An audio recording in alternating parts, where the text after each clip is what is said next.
Vous êtes ministre de la Santé, bravo. Malheureusement, vous devez décider sur des critères économiques si vous devez prévenir ou guérir une maladie génétique. La difficulté ici, c'est qu'on ne connaît pas la probabilité d'être malade. On va noter P, la fréquence qui est inconnue d'avoir la maladie. Ce qu'on sait par contre, c'est que quand les symptômes apparaissent, le traitement coûte 8 000 €, alors qu'il coûte seulement 500 € si on a détecté avant la présence de la maladie par un test génétique. Mais ce test coûte 19 €. En fait, on veut savoir si on teste toute la population pour faire à un maximum de gens ce traitement, ou alors si on attend que les symptômes apparaissent. Il est clair que si la maladie touche beaucoup de personnes, il est beaucoup plus intéressant de tester et de soigner pour 500 € au mieux de 8 000. Par contre, si la maladie est rare, c'est le contraire. Le but de l'exercice est de trouver la valeur de la fréquence qui permet de basculer d'un choix à un autre.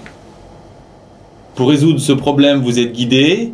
Vous allez d'abord travailler à calculer l'espérance des frais médicaux sans prévention, puis ensuite avec le test génétique, et enfin vous allez chercher la fréquence charnière.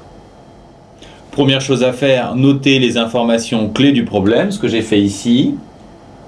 On nous demande l'espérance des frais médicaux en fonction de P. On va noter X, les frais médicaux. Deux possibilités s'il n'y a pas de prévention. Soit les patients ont la maladie et dans ces cas-là, ça va nous coûter 8 000 € avec la probabilité P d'être malade. Soit le patient n'a pas la maladie et ça ne coûte rien. La probabilité, évidemment, si c'est P être malade, 1 moins P pour les autres. Ensuite, on applique simplement la formule de l'espérance. 0 fois 1 moins P plus 8000 P. Donc on trouve tout simplement 8000 P. Même question. Sauf que cette fois, on calcule l'espérance avec test et prévention. On va noter Y, les frais médicaux. Deux possibilités. 19 € pour ceux qui sont testés mais qui n'ont pas la maladie. Et pour les autres, 500 € de traitement. Mais on n'oublie pas qu'ils ont aussi été testés préalablement. Donc 519 €. Quel est le pourcentage ici? P, tout simplement. C'est ceux qui ont la maladie. Et les autres, 1 moins P.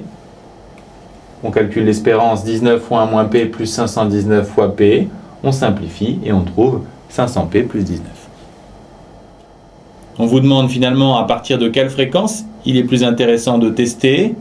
C'est plus intéressant de tester si les frais médicaux avec le test sont inférieurs aux frais médicaux sans le test. On remplace par les deux expressions trouvées, 500P plus 19 et 8000P. On résout cette inéquation. On trouve que P doit être plus grand que 19 sur 7500. On fait l'application numérique, on peut traduire en pourcentage 0,25%, ou encore mieux, on peut préciser que le seuil, c'est 25 personnes sur 10 000.